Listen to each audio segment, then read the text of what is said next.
जय माता की दोस्तों, आप सभी का स्वागत है कलयुग धार्मिक आस्था चैनल पर। यज्ञोपवीत के महत्व के ऊपर हम सभी जानते हैं। इसके बारे में पहले भी एक वीडियो डाला हुआ है, जिसके विषय में मैंने आप सभी को बताया है कि यज्ञोपवीत जो साधक धारण करते हैं उन्हें किस चीज की प्राप्ति होती है और यज्ञोपवीत नहीं धारण करने से क्या क्या हानि होती है, क्या वो बहुत आवश्यक होता है। ठीक उसी प्रकार से आप सनातन संस्कृति की किसी भी पंथ संप्रदाय में चले जाए, सभी अपने अपने कुल परंपरा गुरु परंपरा के अनुसार यज्ञोपवीत नाम से किसी अन्य चीज को धारण करते हैं। नाथ परंपरा में जब आप पाएंगे तो हम लोग नाथ परंपरा में जो लोग होते हैं वो भी जनेऊ धारण करते हैं, जिसे नादी कहा जाता है या नाथ कहा जाता है।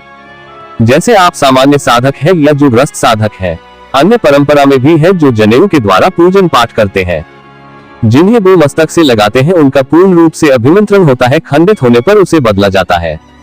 ठीक उसी प्रकार से नाथ परंपरा में भी नाथ का अति महत्व होता है। बिना नाथ के किसी चीज की प्राप्ति नहीं मानी जाती है। उस परंपरा में दीक्षा के पश्चात गुरु के द्वारा दे दिया जाता है। तो आज हम जानेंगे कि जब एक साधक नाथपंथी का साधक आसन पर बैठता है और अपने पूजन को आरंभ करता है, तो जैसे हम लोग सामान्य क्रम में आवाहन पूजन इत्यादि करने से पहले आचमन प्राणायाम इत्यादि के विधि करते हैं, ठीक उसी प्रकार से हम लोग नाथपंथी में भी आसन पर बैठने के बाद नादी को यानी जो नाथ जनेऊ होता है उसको मस्तक से लगा के उसको सम्मान करते हैं, उसमें स्थित शक्तियों को प्रणाम करते हैं। देखिए उसमें सभी शक्तियां विराजित होती हैं। नाथ जो है साक्षात शिव का स्वरूप होता है, उसमें ब्रह्मा विष्णु महेश महाशक्ति सभी का वास माना जाता है, तो उस स्वरूप में जो है उनका सम्मान किया जाता है। आपकी स्क्रीन पर एक मंत्र दिखाई दे रहा होगा, यानी कि नादी जनेऊ जो है यह मंत्र होता है नादी को प्रणाम करने का। इस मंत्र के माध्यम से नाथपंथी साधक जो है प्रणाम करते हैं। यह मंत्र मुख्य रूप से आप सभी के समक्ष नहीं रखा जा रहा है, कुछ इसमें शब्दों को हटाया गया है ताकि इसकी गुप्तता बनी रहे, पर जानकारी हेतु आप सभी के समक्ष रखा जा रहा है ताकि आप सभी को इसकी जानकारी हो क्रमबद्ध रूप से कि कैसे क्या क्या करते हैं। यानी आसन पर बैठने के पश्चात एक नाथपंथी साधक सामान्य रूप से जो है ये क्रम करता है। इसके पश्चात जो है अगला जो है वह भूमि चेतन करने का है। एक भूमि जो होता है वह प्रतिदिन की जाती है, एक साधक जो है प्रतिदिन भूमि को करता है, और एक जो अखंड भूमि होता है वह फिर अलग चीज होती है।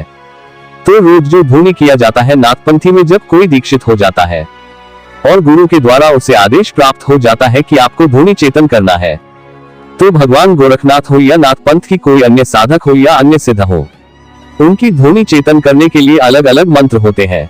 यह एक गुरु गोरखनाथ जी का मंत्र है जो आप सभी के समक्ष स्क्रीन पर दिखाई दे रहा होगा।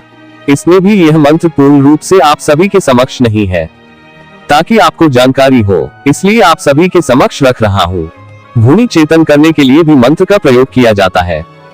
भूमि चेतन करने से व्यक्ति जो है उसे पुण्य की प्राप्ति होती है। नाथ पंथ में भूमि अति महत्वपूर्ण होती है। बिना मंत्र के जो व्यक्ति भूमि करता है, जिसे इस बात की जानकारी नहीं है, केवल ऐसे ही खाली खाली करता है, तो उसे कहीं न कहीं दोष लगता है अपने गुरु परंपरा के अनुसार। इसलिए कभी भी नाथ परंपरा में जो साधक होते हैं जो इस मार्ग पर चलते हैं वह भूमि चेतन करने के लिए मंत्र का प्रयोग करते हैं, क्योंकि इस मंत्र में और भूमि में ही बहुत सारी शक्ति होती है।